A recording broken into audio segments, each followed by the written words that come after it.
I'm going live. Oh, we're live. We're Wait, live already. wait. Oh, Are you no, I'm sure? supposed to. Yeah, we're live. We're live. Hold on. How are you doing?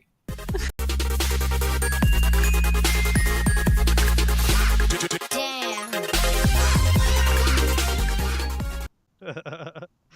that was a that was a pre-show, For real? guys. You guys got a 3-second pre-show. What's up, everybody? Welcome to the Monday edition of What's up? Damn Show. It's a chill Monday. We like the Mondays. We like the Um, Muppets. Let me get your messages all up on here. Okay, there we go. What up, nose? Da da da. Damn. Boom, right there. Look, guys, we got a subscriber goal. It's 2,000 by the end of the month. So help us out, help a brother out, help a sister out. Give it a like, give it a share, give it a thing. We're going to talk about a lot of things today over the next hour. First thing we're going to talk about is maybe. What are you talking about? I just wanted to cover the Maggie drop, Do it. Okay. just to Let me show what she did. Okay, so let me share my a screen week one sec. or just to give a little bit of context, a week or 2 weeks ago, we had she asked on a tweet if you had any of her NFTs to drop your PFP in that thread, and she Mhm. would have done something like she had something in mind to do in the future. And today she dropped the PFPs with the style that she was preparing in this week. Do you have the tweet? Okay, you can share. So it's if Yes. I Oh, this is cool. Let me share it. can describe a little bit. Yeah. So she created a T-shirt with the other side language on it that I believe it should be. I believe it says legend.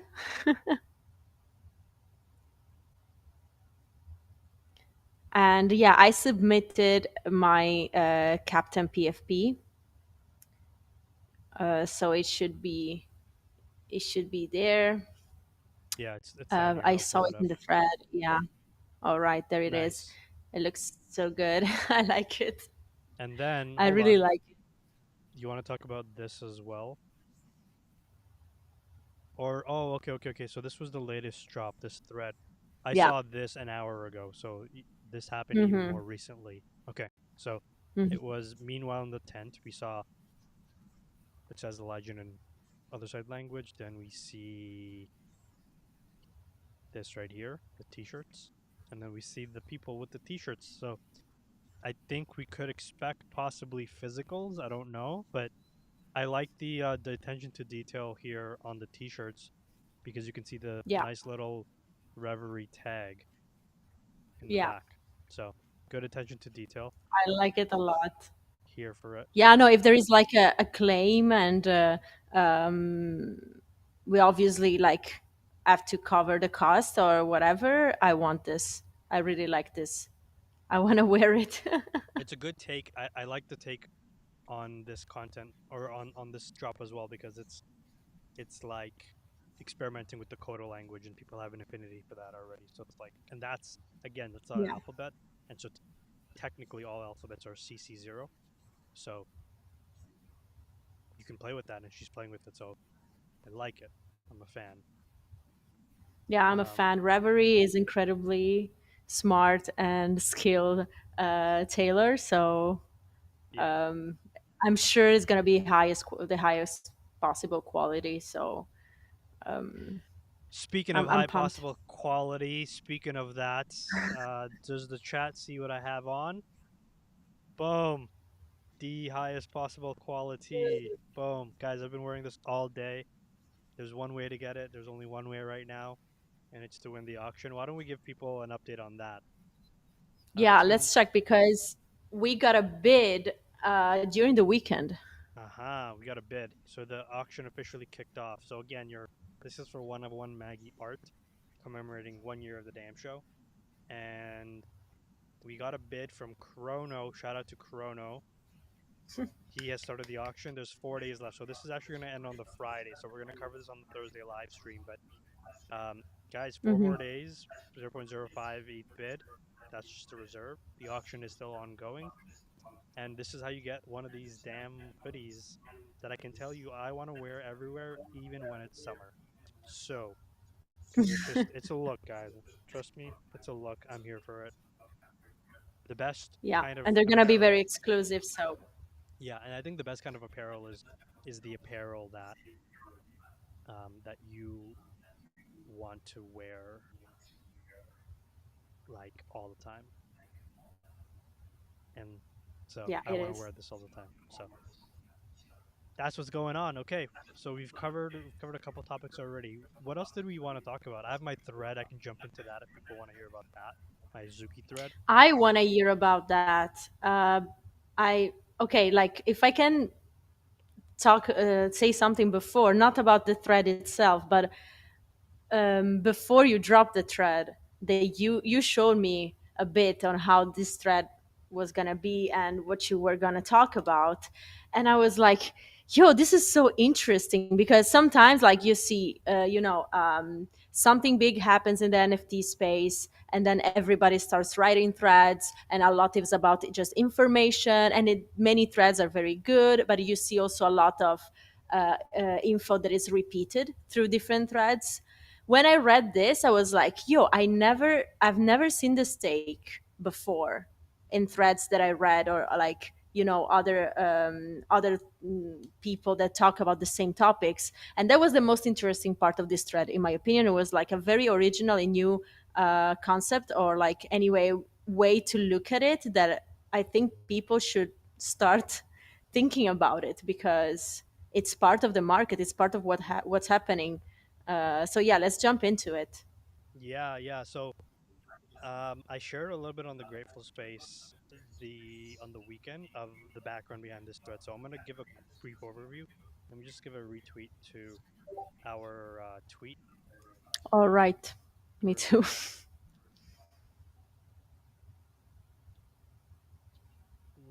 Talking about my Azuki royalties. Okay, so let's jump into it right now.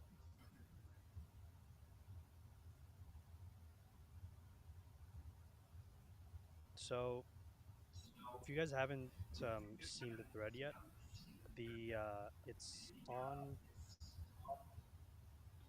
my Twitter profile. It's the first link, the pin tweet. But I'm gonna walk through it with everybody so you guys can follow along. So Hmm. here we go.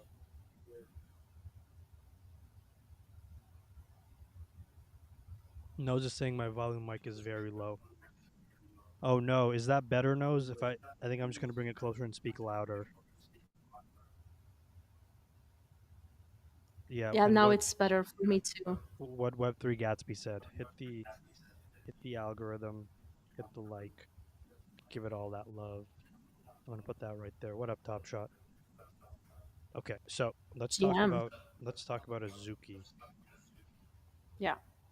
All right, Azuki, also, let's say Azuki as an example, as an because example, this can yes, happen many other times, many other collections. exactly. So look, I this is a theory that I've had for quite a while. I've thought about this for at least a year, maybe not a year, maybe 9 months. But I tweeted it out a while back. My opinion was, especially when the royalties were being going to zero around pseudo swap last fall, and all the founders were coming out saying we need royalties, etc.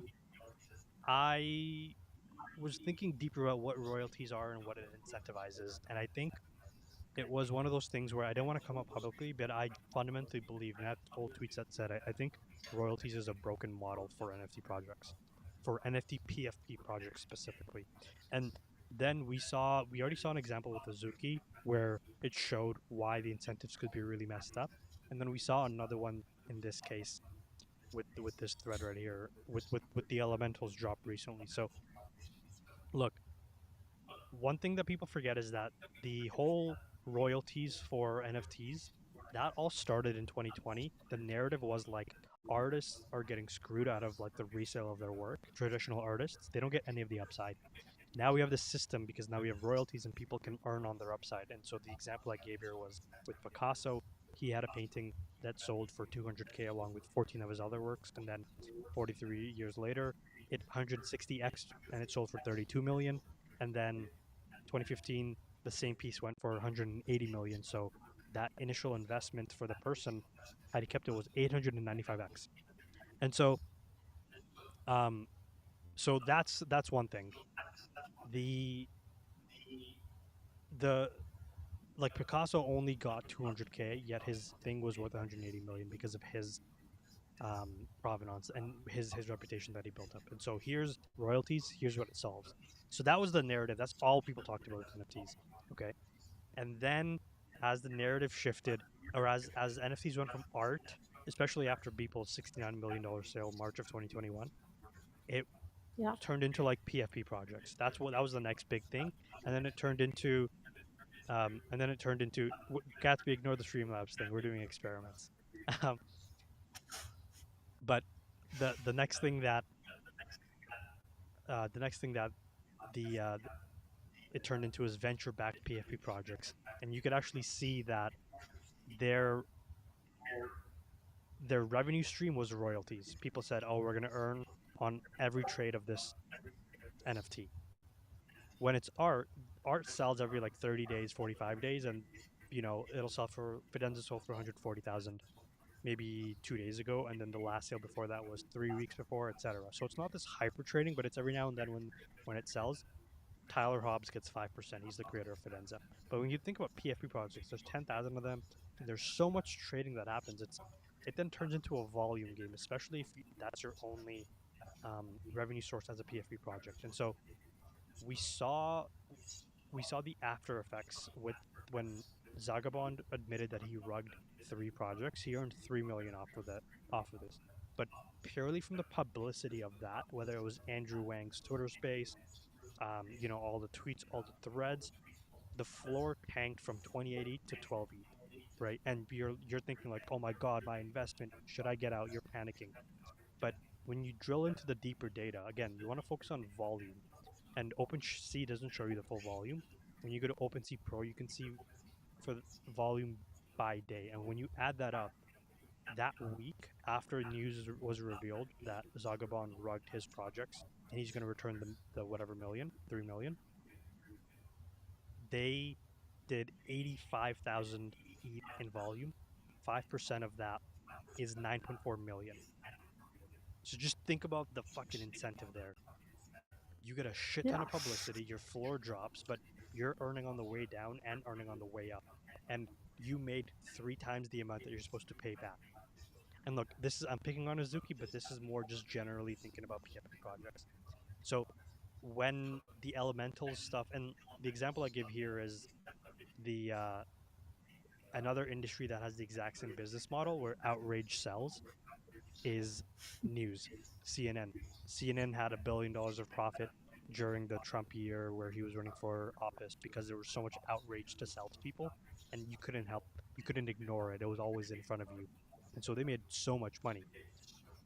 Cut to Azuki Elementals, and I'm like, I've seen this before. Now I don't know if they did this on purpose or not, but their art looked the same. They went viral on Twitter. You look at the royalty data from Azuki Elementals and Azuki Beans Elementals, and the important thing to note here is that these 2 contracts both have royalties enforced on Blur and on OpenSea. You can check that on Blur; it'll say on the top right. So it's one of the new contracts that I think Yuga started with, and now Azuki's using them as well.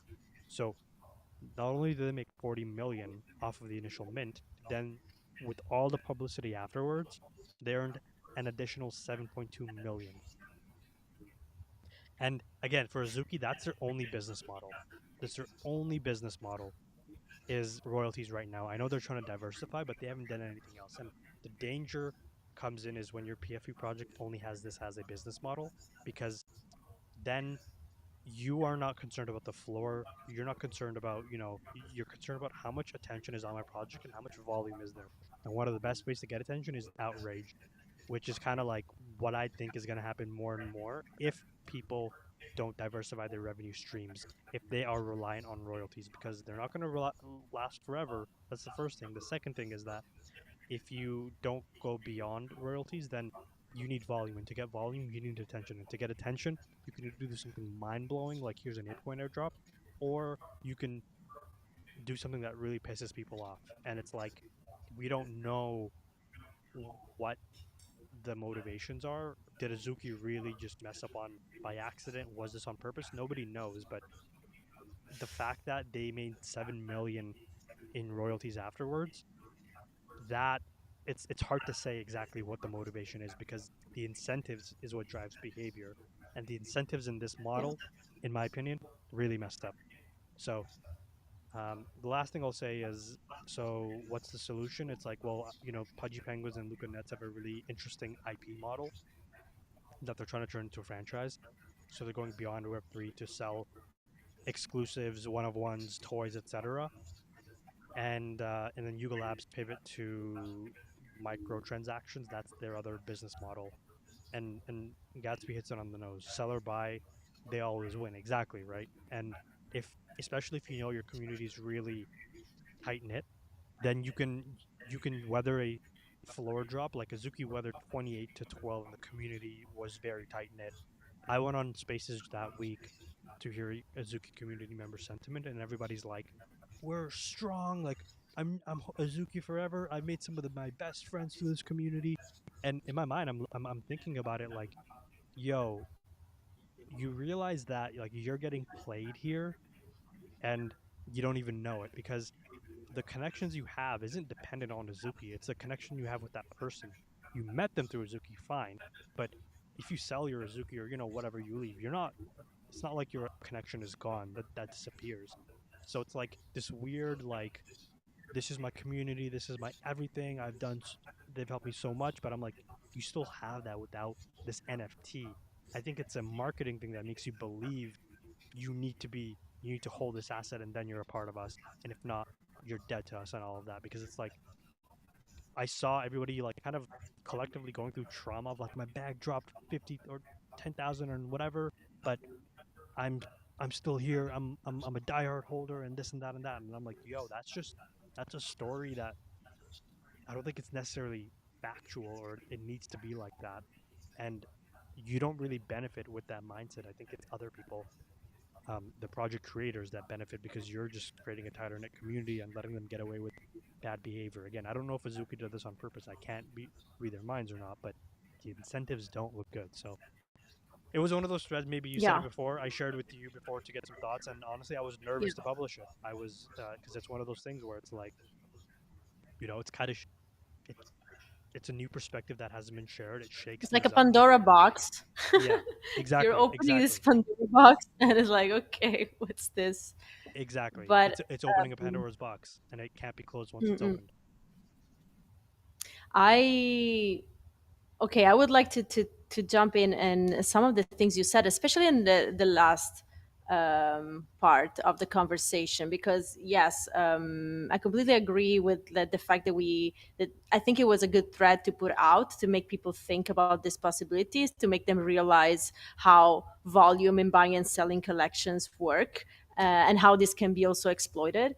But the last part about like holding an NFT, the community part of it, um, I agree on that. I would just like to add, communities, like a project cannot be only community. Let's also remember that the PFPs that we wear many times, have a meaning, and they're obviously attached to the project that created those PFPs. If a project that created a specific PFP does something that it's like unethical, or like I just don't like it, like I don't want to be associated with the project anymore. So I understand the community. That's not a community problem. That's not because I don't like the community, or I don't want to be part of the community anymore. It's more about what did the founders do, and do I still want to support these people? Maybe I don't want to support these people anymore. So putting it into the community, like always using the community card, like, yeah, but this community is strong and we want to be all together.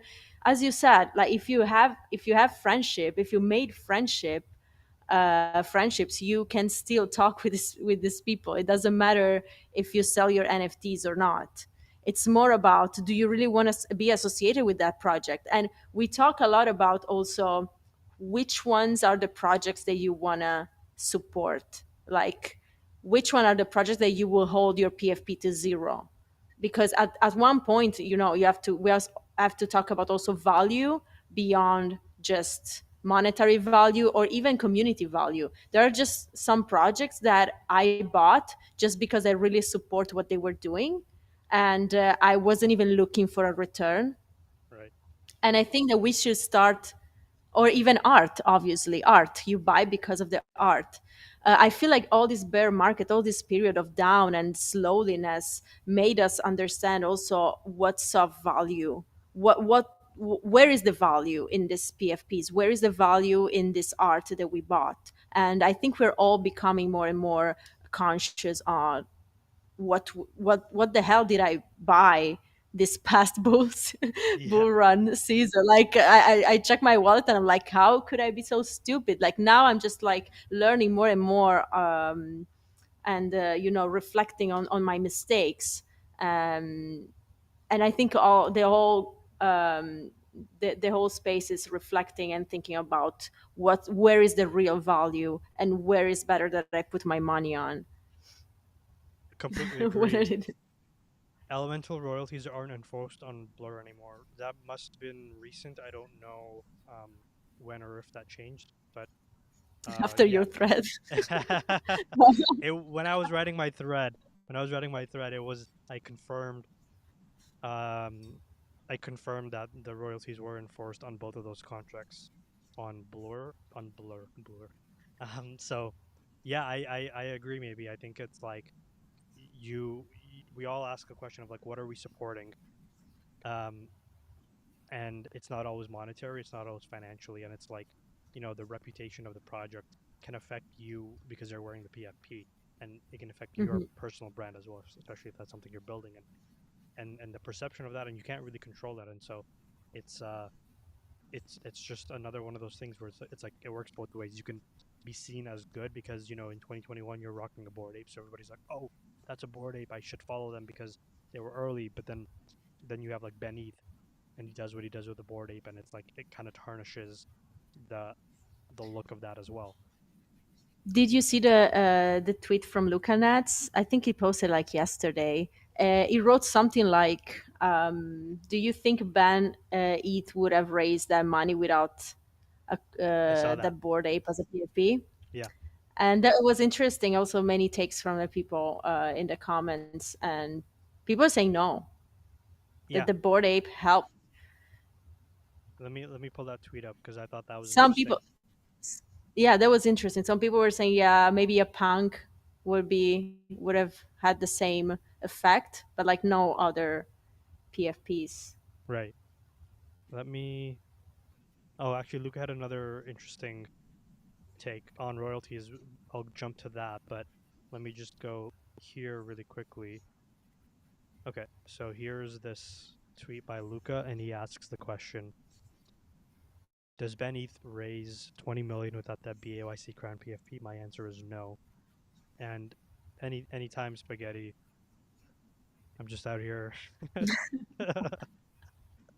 threading and making waves, making ripples or waves. Let me get some wave emojis in the chat. So perhaps not, hell nah. He is an embarrassment to the crown. Um, hell no from Whale. Cameron says even more upsetting. Beanie says don't think he could have done it with without the other more well known Ben. I agree with Beanie more Mm, than the PFP. I think it's because Ben, Crypto Ben or BitBoy, big boy. Hmm. I think it was more that than the PFP. The PFP helped, but in my opinion, it was more that. So I agree with Beanie on that. Luca has another interesting tweet about royalties, and I guess this is the update that you're talking about, Spaghetti, or Mm. it's maybe somewhere related. But Luca tweeted out 21 hours ago. Now that the farmers have abandoned farming NFTs, accompanied with the industry shift to 0.5 royalties, I can safely say nobody's making any money on royalties anymore. May the strong survive. And it says, GG to all the new projects with the royalties baked into the contract. So we know other side, other deeds migrated to a new contract. Part of that was the motivation is to use a royalties enforced contract, and the benefit was you get vessels so you can play this new game. And so for people, they're like, okay, I get liquidity, I'll go to this royalty enforced contract.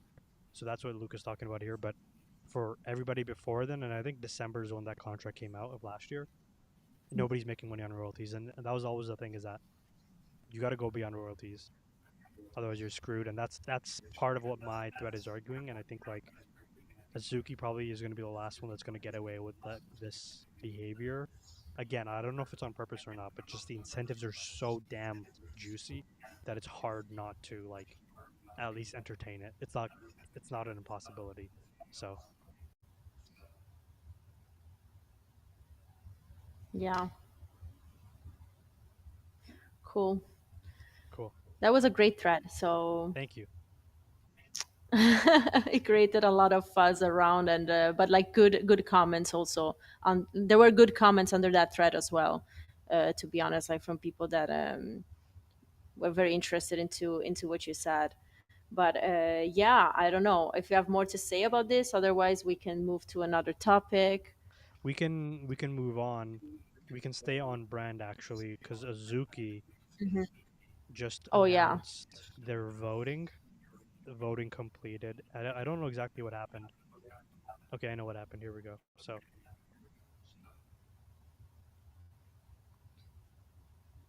hold on. What's if royalties are included? Feed them to a staking pool, sweepstake or something. Right. Okay. So voting completed, Mm. and the vote to change Elemental's background has ended. Majority voted against updating the metadata. So after all of that, after the whole plan, let me give people some context. What they said was they were gonna create new they're gonna create new backgrounds for the Zuki elementals to help differentiate them. And I don't know why, but majority of the community was like not down for that. So I guess the Azukis are not gonna change. Um, but yeah, so that's the latest on them. So Huddle says lure farming will collapse. Their token won't be worth what people are expecting. My question is, what will happen with the whales that are trying to collect them? Yeah, honestly, I agree. I think honestly, there potentially could be a big um, it could be a big crash coming, because the a lot of people are blaming Blur on the prices of NFTs, but I think the other side of the equation is that Blur is also providing a lot of liquidity that didn't exist before.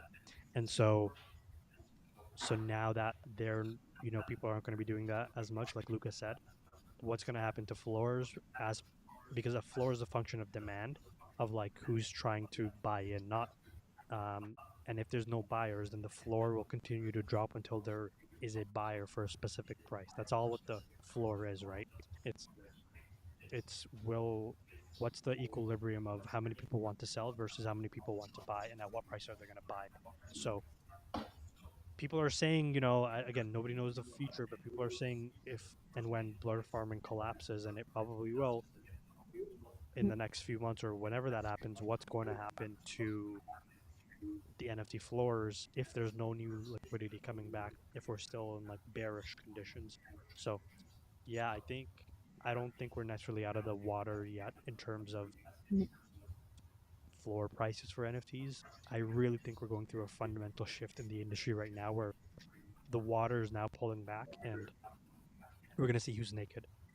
And so, you know, Yeah. Luca Nets is positioning themselves to have other opportunities.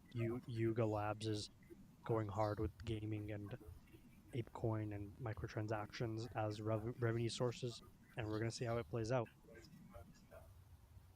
Yeah, I think yeah, Yuga is gonna have a ton of activations in the next months, so they're gonna be on top of each other. Yep. The only problem is that I see is not how much they're doing. I think they're doing a lot, and I think things are getting more exciting. Like for 10KTF as well, for example. It's Hmm. just that as I read also in the chat, we need more people. We need new people. Even if these games are a hit in the space, I Yeah. don't think it's going to be enough without getting more people into the space. And yeah, I'm very interested. I'm sure 1 million percent obviously that Yuga is focusing on that, so all the activations will have like a specific strategy to get new people on, and I really hope that those strategies are going to be successful.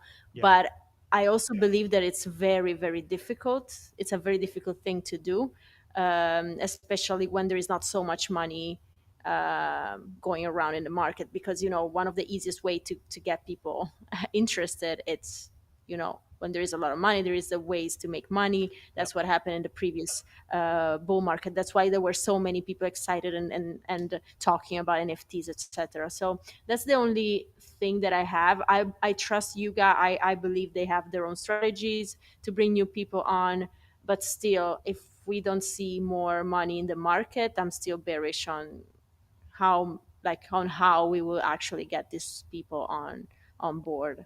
Yeah. So the next Bitcoin halving is May of 2024 approximately, and so it's Hmm. usually like nine Yeah. months after that is when things go really bananas price wise. So we still have like a solid year to get through. What a Val. Okay, we got to talk about Gutter Cat Gang and the scam. Yeah. Oh shit. Okay, Yeah. who's got a good thread about that? Because that not me. I didn't get that, but did somebody? Oh, actually, why don't we? Do you want to talk about the Ethermint fail? Yeah, let's talk about it. The Ethernet. I just, to be honest, I don't know a lot about it. I just didn't participate. I just saw they was super expensive, and I was like, I don't have time or energy to engage in this. And then I saw that it was a flop, so I was like, okay, good, good. I didn't spend too much time into this thing, but yeah, I'm kind of interested in knowing what happened. To be honest. I'm not gonna go too deep into it, and here's like a 90-second, you know, why did it flop? So I'll read through it here, and then we can talk about it. So the Ethermint had a tumultuous week. They second market activity couldn't support minting the NFT supply despite both price and supply cuts. The public mint was paused because the secondary market price fell below mint price, and when that happens, it's like when the public mint price and the secondary price is one's lower than the other, then like people aren't going to mint because they can buy off of OpenSea. So it's like, why would you mint and pay more? Um, Yeah. so it's like people are saying they waited too long. The price was too high. A lot of that they cut supply as well. I had a pretty big brain take where I said, and I'm pretty proud of this take. I said, instead of cutting supply, simply increase demand. Guys, it's that simple. It's that simple, but it's not easy. It's that simple. Just Simple, but it's not easy. increase increase the demand. So the price I believe was 1 ETH, and then they cut it down to 0.65 ETH. Both of them being expensive, which is $1,200. I think the last price that was there, super expensive. And yeah, so And what's the floor ultimately, now? good question. What is the floor? Let's check the floor now. Yeah, let me go. Let me go get it. So the floor for the ether, and remember, this is on the heels of like Azuki Mint, and Mm, is this even the right one? It's so hard to find. Yeah, that looks like a scam. Ether, like, it should just come up. No. Yeah, y'all gotta name your stuff better, guys. Like, what is this? Okay, give me one sec. I'm getting all these scam projects. Let me find the real one. Here we go. yeah, scams everywhere. So I assume they had 10,000. I don't know for sure, but Floor price is 0.65, so actually just about floor, or public mint It's like price. mint price. Yeah. Yeah, and but only 2,000 of them minted, and I believe there were, how many were there? And honestly, all this stuff is the same. It's just like, we are 9,999 like capsules on the Ethereum blockchain, here to connect you with this and that. It's like, man, just stop. Everybody stop. I'm tired of this. Yeah, we're I'm just so tired of it. just it's time to stop. Like, this is not going to work. Um this is not going to people aren't that interested of like a new character for you to invest your time and energy and resources. And just, guys, Web2 Gatsby has an interesting question. Maybe, what do you think? You mean like a mint price? Yeah, Um, I would say between I would say between 0.05 to point 0.1, something like this. yeah, I and I think think it it's makes sense. yeah, and I think it's also just being able to create enough demand for it, and showing other people that there's enough demand, so that when it does mint, there's an incentive for people that don't even want to hold. If they are on, a whitelist, or they have access to it, it's like, can they mint and flip immediately? Because then that's just going to sell out your collection, and selling out your collection is really important. So it's like, there's all these factors that play into it. I also think that maybe like they saw like besides the whole FUD around elementals, but they probably saw what happened with elementals, and they were like, people are still making money. Right. Look what they did. Look what they were able to do during the bear market, doing a Dutch auction that like Right. raised a shitload of money. So I believe that that was like just a sign for them to say, "F it, let's do it anyway." Yeah. There is still a chance for us to make it. But it didn't go. It didn't go that way. Obviously, I don't think it, probably because they don't have the reputation or the audience of Azuki. Um, Yep. but yeah, that was like, if you think like going back to Azuki again, if you think about what they were able to do in this crazy bear moment where everybody was losing everything. um 40 million dollars, incredible. But yeah, I think the two things are a little bit connected. 47 million. They're definitely connected. We know how small the space is and how everybody keeps track of everybody else. So, Yeah. um, Azuki needed the money. That's why they did that. I didn't necessarily like them saying, "Hey guys, it's a Dutch auction, 2 ETH down to 0.1 ETH," and then only had 10-minute phases, because you knew exactly what that means. Everybody's gonna buy it out for 2 ETH, right? Because it was 10 minutes of, I think, a free claim slash you can mint extra with an Azuki, and you deposit your ETH, and then they'll return you to the difference of what the floor ends up being, or the average price. And then the price drops by 0.05 or zero point 0.1 every 5 minutes. But you're trying to complete your mint in 20 minutes. Like, everybody knows exactly what you're doing. You want an average price of like 1.95 per elemental. Like, Mm. that's how you set up the system to, because then the FOMO is going to kick in. People can be like, what if I wait too long and everybody mints in the first 10 minutes? Which is exactly what happened. I don't think it went to public either, right? No, So it it didn't. was not an honest Dutch auction, if we're being really honest about it. Wasn't that honest. It was, you're trying to stack it so that you almost guarantee yourself a 1.9 um, ETH window. Yeah, Spaghetti saying Azuki created peak FOMO with their mint mechanism and short mint windows plus Dutch auction to the point of being a negative, as it upset Wills.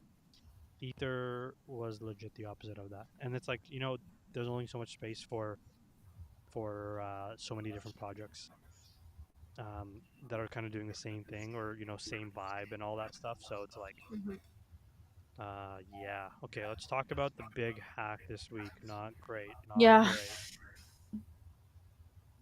that was And bad. Relations. There we go. The thing is, besides the act itself, it's still crazy to see how many people still keep their board apes, their punks, their like fidenzas or whatever in hot wallets. Yeah. Again, we saw this thing happening again. Guys, what are you doing? Get your hardware wallets. Just do it. Okay, I know it's painful, but you just have to do it. Like, so many of these people would have saved their assets. Yeah, like I gotta talk about this. My God, brother, Oh, just get yourself. Again, people can. I don't want to appear like this is a, you know. Actually, hold on. Was it SimSwap? No.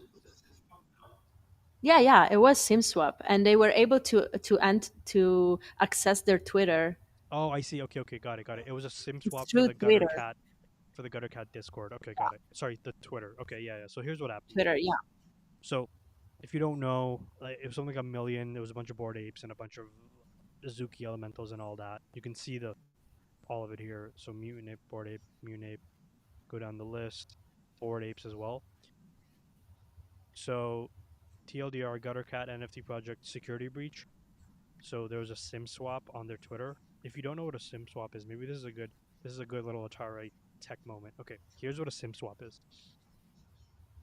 A SIM swap is when somebody goes to your mobile provider, calls them or in person and says, "Here's my phone number," and they take your phone number and they socially engineer the person at that company, at the telco company, whether it's Mint Mobile in America, T-Mobile, etc., to get them to convince them that you own that number, and they will then take your that phone number and swap it into a new SIM card because you're like, hey, I lost my phone or my SIM card. Here's my phone number. Here's my identity docs or whatever. And there's ways to like socially engineer the people on the phone or in person. Probably easier on the phone. SIM swap happens, then you have access if you're using the two-factor authentication with SMS. Then your uh, code gets sent for that account to the uh, the phone number, and then you can use that code to like reset a new password. And so that's how they gain yeah, access, which is why you don't want to use your phone number, even if your yeah, phone number is totally private. Assume that it's out there. Somebody knows to attach it to you, and don't have SMS as your two-factor authentication. So not worth it because that can happen. Then here's the next layer. So that's just them breaching. The hackers breach the Twitter yeah. account, and they're like, okay, now we've set up our fake mint link. Great. It was um, it was a fake mint for I think the shoes. If I don't know if they have the photo here, but no, I don't see the photo. But here's NFT statistics. All these NFTs were scammed from wallets yesterday as part of a fake Gutter Cat mint. Heard estimates of 900K. So yeah, you can see three bored apes. Now, guys, Was hardware it my wall. shoes? What? Sorry, was it you were talking like there is no picture of the shoes, but did they say they were Puma shoes? Yeah, yeah, yeah, yeah, yeah. Like it's Right? the They were using their partnership that exists for real yes. to Here's scam the people. Puma shoe. This is what it looks like. So this is Mm-hmm. what the Gutter Cat Puma mint was for, and it was a scam, obviously. So look, somebody clicked the link and tried to mint something, and essentially you again set approval for all. It detects which NFTs are in your wallet, and it will ask you to approve for that specific collection. Once you approve, they can just transfer the wallet. This is the same approval that OpenSea and Blur does, because for them to function as a marketplace, they need to be able to move your asset without asking you, because if it sells, they send you ETH, and then Blur smart contract can take that NFT and send it to the buyer. So really simple.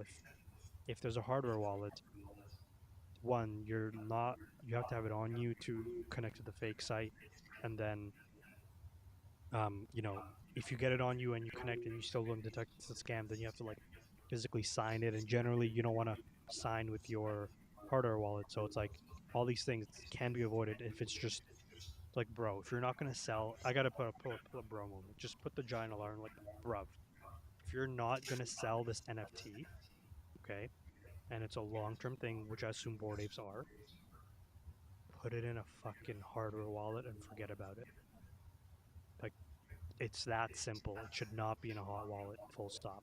Anything over like 10K, even 5K, even 2K, do not put it in a harder wallet because those are the things that are people are trying to hunt for. And it's like there's a responsibility of Gutter Cat to have better security. There's a responsibility for scammers to get caught and exposed. There's also a responsibility for you to like understand that these are high risk assets market wise, but they're also high risk in terms of like somebody could steal them from you and that's it. Mhm. And so you need to have those protections in place. And it's like it's a shame that somebody was keeping all these NFTs in a hot wallet on their MetaMask and just exposed like that. That's wild to me. It's like we're 2 years into this space, 2 years into the Board Ape Yacht Club, and there's boring security 101 and all that stuff. And people really need to just do that before they get screwed, which is unfortunate, and it happened here. And I don't want to sound like I'm victim blaming or anything like that, but it's like there's also responsibility for you to like have your stuff in a hardware wallet so that you are protected. Yeah, yeah, they're too expensive as assets. $80.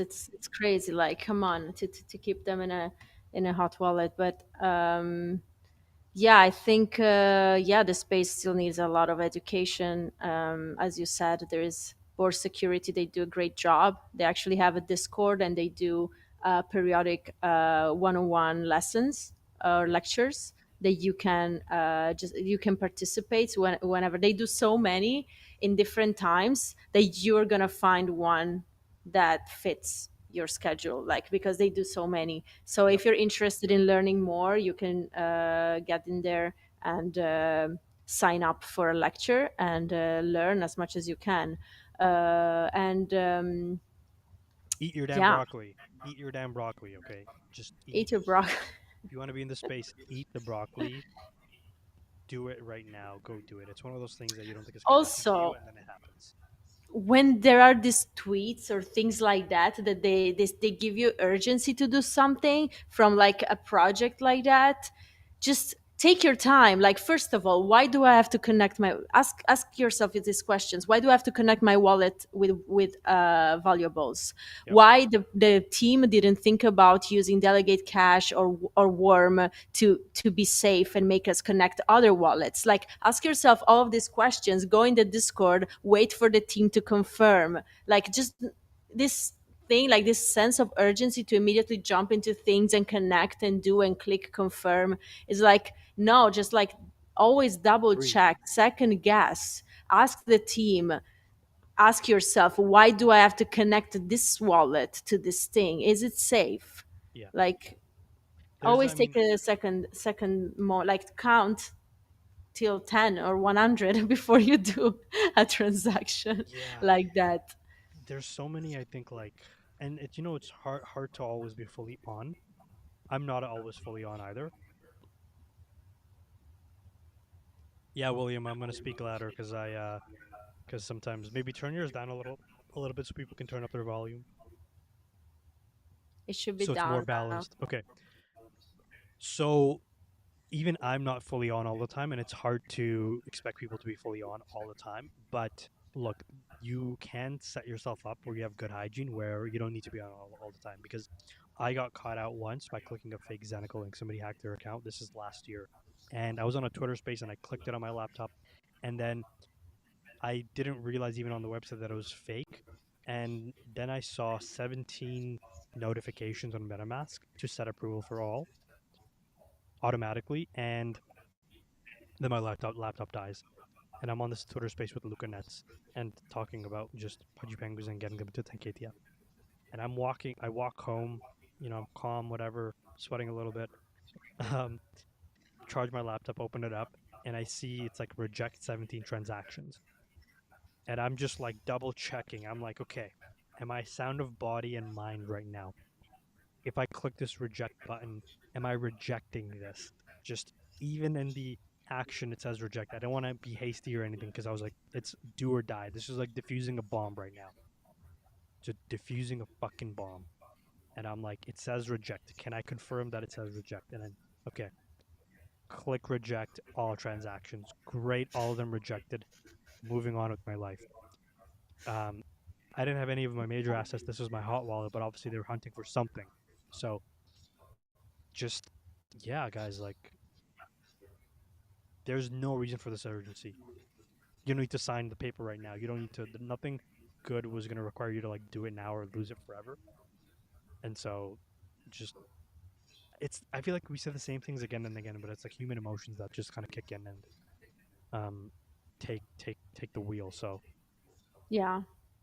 But I think it's important to repeat these things and to cover when scams happen and yeah, remind everyone yeah, again. I think it's important also, besides the people that have been here for a while and maybe they need to, reflect on it and think about it a little bit more. I know there is not so many people new in the space, but maybe there is some new people. So it's always better to repeat these things, share the information that you have, especially about security, and like continue to spread the word about all these measures that can help you protect yourself. yeah. Agreed. And I think the analogy I always go back to is that it's unfortunate, but we're still in a space where imagine if this is a town. It's a town that's prone to hurricanes and tornadoes, and every now and then a tornado hits and just like takes away somebody's home completely. And so there's this underlying sense of like instability and unsafety. And if you lose everything, you're likely not going to come back, at least for a while. So it's like, what are we doing? Like, we gotta get the design of the space where we have to expect less from people in terms of like everybody's self sovereign and you gotta have this and that and that. We got to design a better system. I've advocated for it, NFT locking on MetaMask, all this stuff, front end decisions, and it reached the founder of MetaMask. We talked, but like it didn't happen. And Nose is Yeah. saying, can we get Uno reverse card NFT for protection? If a scammer tries to take something, something is taken from them. When nose knows an eye for an eye makes the whole world blind. We must design a better system. Scammers will always be out there. Let's just protect people so that they know they're protected even when they are asleep. That's how I would look at it, but that's just one man's take in a big new, not that big anymore because it's shrinking a little bit. But we'll get back Yeah. world. Can I say hello and thank you to the 20 people watching on a Monday? Legends. You're legends, guys. Like, this is a show that we just started like last week. We weren't streaming on a Monday uh, before, and we just decided to do this change instead of dropping a recording episode to stream instead. And we know that our audience is not trained for Mondays, so you guys almost like don't even know that this happens. But thank you so much. This is great. You're amazing. Speaking of Very which, well, not speaking of which, I just got a DM. Hello, I'll read it out loud. Hey, I'm a reporter at Forbes, currently working on a piece about how Azuki Elemental's drop is more indicative of a larger trend in NFTs. I read your thread and the impact of royalty models on PFP collections and would love to chat more. Would you have some time this week? Well, Maria Grace, if you are watching this, feel free to ask me any questions right here in the chat. I'm here. I'm available to chat right now. So if you're Let's chat, there, Maria. let me know. But if this is a hit piece on NFTs, Maria, on Forbes, then I'm telling you, I'm not going to be happy about it. I don't want my name associated with hit pieces because this is still my home and I'm not going to shit where I sleep, okay?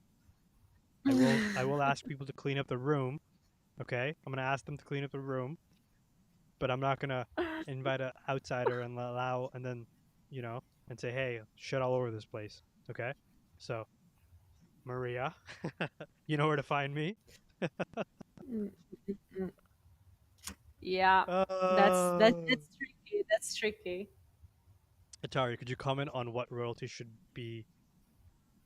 I don't think that they should be zero. I just think that, I think it's fine to have 5% royalties, but I think that if you're a year and a half in, that's your only business model, you're either not running a proper business or you're setting your business up for failure because you're not thinking about the implications of all of this. And um, yeah, Yeah, that's what I would say to that.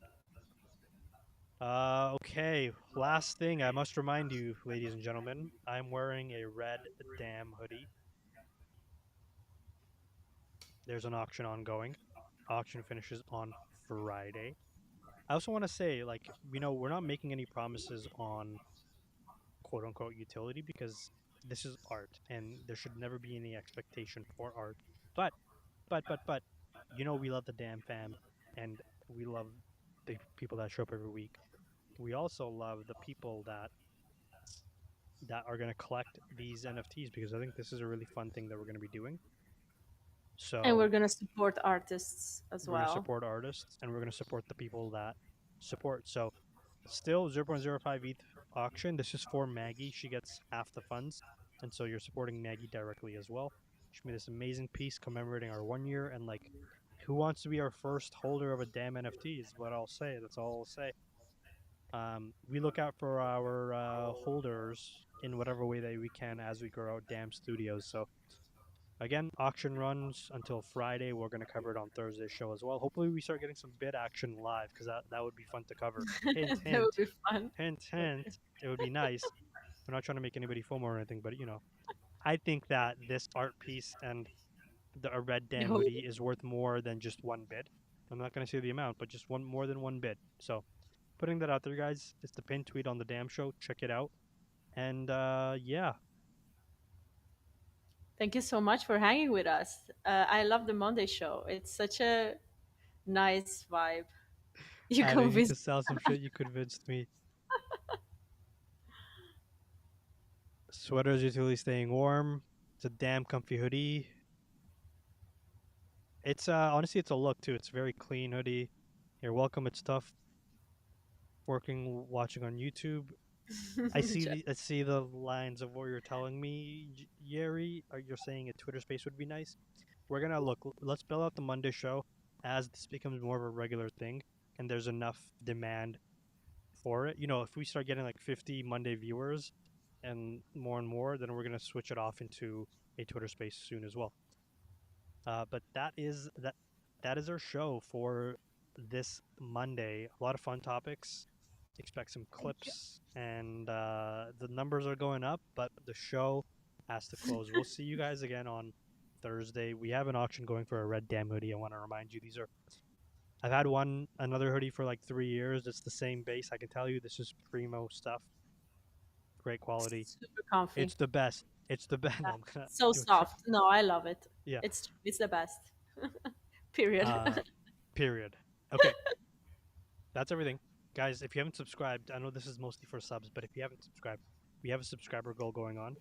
Here. We're trying to get to 2,000 by the end of July. So we're at 1566. It's going to be, we're 78% of the way there. It's going to be a big, big, big jump, but we're trying it. We're going for it. And so I'm going for it. hit a little sub if you haven't already. And the jingle plays as well, by the way. The jingle that you love, it plays. Um, on that note, and on Nose's note, thank you for being so faithful with providing us show after show every week. We love you, damn. We love you too. We are here every damn Monday, every damn Thank you, Thursday. Nose. Bid on the auction, get a big red damn hoodie, tweet it out, and get some compliments. Because I'm telling you, I'm getting compliments. 3K in 1 week. Take care, everybody. Have a good night. Bye. Bye.